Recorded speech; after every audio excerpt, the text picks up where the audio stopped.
का वर्णन मैं कर रही हूँ। किरण जला गया आकाश जहाँ का धरतिया उड़ावे हीरामती।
मन्नू प्रधान सोहिलापुर के गांव से उनके चरणों में मैं बार बार प्रणाम करती हूँ।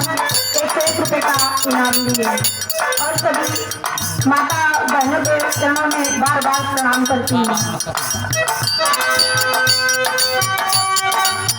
पवित्र जमुना गंगा मैया पावन पवित्र जमुना गंगा मैया।